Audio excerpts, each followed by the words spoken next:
जिनके जिनके बाबा बुलाए जो अन्न चल बोल गोदरी वाले घनश्याम की बाबा के अरदास करूं भाई सॼी संगत जी भारत बाबा के ॾेई चलो सभई मिली करे चाचू बाबा हरदास राम असांजी भारत ते बाबा हरदास राम असांजी बाबा गिला राम साईं जोड़े जी भारत ते बाबा गिला राम साईं सभिनि जी भारत ते तुंहिंजा गुलाम ओ तुंहिंजा गुलाम असांजी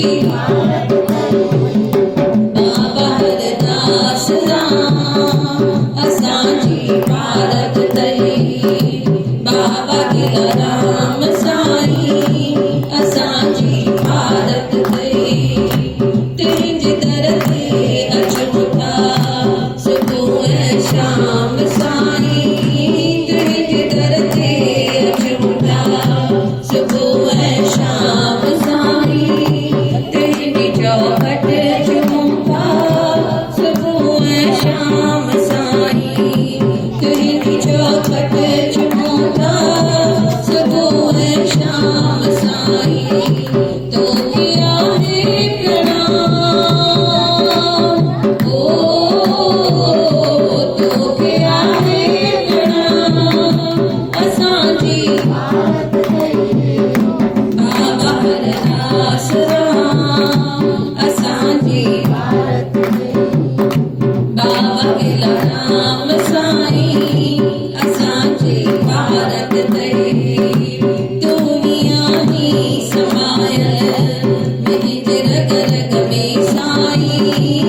साईं असांजी भारत तई स्वर्ग खां सुहिणो बाबा तुंहिंजो हर ॻाल्हि आहे स्वर्ग खां सुहिणो बाबा तुंहिंजो हर ॻाल्हि आहे चवे थी दुनिया सारी सभिनि खां प्यारो आहे चवे थी दुनिया सारी सभिनि खां प्यारो आहे सुखनि जो आहे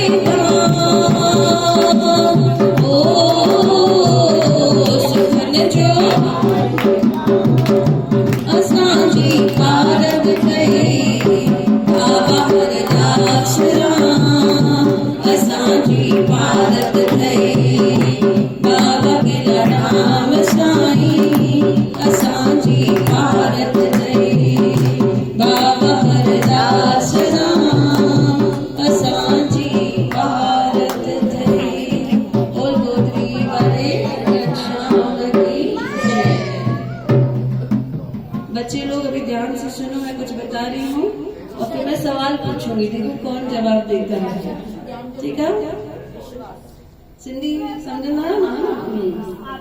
त ट्रेन में हिकु सेठ वञे पियो, ठीकु आहे, हुन वटि हिकु हीरो हुयो। कंहिं चोर खे ख़बर पइजी वई भई इहो सेठ छा वेठो खणी वञे, हीरो वेठो खणी वञे। त चोर हुनजे पुठियां पुठियां वियो, चई अॼु त इहो जीअं सुम्ही पवंदो न, सुम्ही पवंदो इहो सेठ, मां हिन जो हीरो खणी ईंदुसि। त सेठ सुम्ही पियो, हुनखे निंड अची वई। चोर सॼो कंपार्टमेंट ट्रेन जो ॻोल्हे पर हुनखे हीरो मिले ई न। वरी ख़ुशि थियो, भई सेठ उथी करे वॉशरूम वियो, चई हाणे वरी ॻोल्हां, हुनजा हंध बिस्तरा सभु ॻोल्हे वियाणा, हुनखे हीरो मिलियो ई न। सो कैन एनीबडी गेस कि किथे हूंदो हीरो? ऐं छो हुनखे हीरो न मिलियो? न हुन वटि बि न हुयो, उहो बि कपिड़ा चेंज करे सुम्हियो हुयो, हुनजा कपिड़ा बि चेंज कई, हुनमें बि हीरो न हुयो। न मुंहं में बि न हुयसि। एग्जैक्टली चोर जे विहाणे जे अंदरि रखी छॾी। त हुनखे ख़बर आहे कि चोर छा कंदो, मुंहिंजा ई सभु सामान ॻोल्हंदो पर पंहिंजा न ॻोल्हंदो। त इन करे हुन छा कई, चोर जे विहाणे में हुनखे लिकाए रखियो। इन कथा मां ॿी कथा कहिड़ी आहे, सभु माण्हू वेंदा हुआ भॻवान खे ॻोल्हण लाइ। केरु वेंदो मंदिरनि में, केरु वेंदो मस्जिदनि में, केरु वेंदो चर्च में, केरु वेंदो पहाड़नि ते, केरु वेंदो गुफा में। त भॻवान छा कयईं, चई मां भॻवान खे बि लिकाए थो रखां। माण्हू सभु जॻह ॻोल्हंदा पर पंहिंजे मन खे न ॻोल्हींदा, जबकि गौर किथे आहे, मन जे अंदरि आहे। त कॾहिं बि असांखे भॻवान सां ॻाल्हाइणो हुजे, कंहिंसां ॻाल्हायूं, पंहिंजे पाण सां ॻाल्हायूं। त जब हम साइलेंस में, जॾहिं असां शांती में वेहंदा आहियूं, तॾहिं भॻवान असां सां ॻाल्हाईंदो आहे। असांखे गोड़ वणंदो आहे, भई गोड़ हुजे, अकेलोपन न वणंदो आहे, पर अकेलेपन में केरु हूंदो आहे पाण सां गॾु, भॻवान हूंदो आहे। बाबा खे त एतिरो वणंदो हो अकेलोपन, अकेला वेठा हूंदा हुआ, केरु ईंदो हो चवंदो हुउसि बाबा तव्हां अकेला वेठा आहियो, ख़बर हुजे त पहिरीं अचूं हा। बाबा चवंदा न न, हाणे त तूं असांखे अकेलो करे छॾे वेठो, भॻवान असां सां असांखे छॾे हली वियो तव्हांखे ॾिसी करे। त अकेले वेहण में असांखे वणणु खपे, असांखे डपु न लॻणु खपे अकेले वेहण में। असांखे अकेले में वेहंदासीं त असांजी आत्मा असां सां ॻाल्हाईंदी, असांजो परमात्मा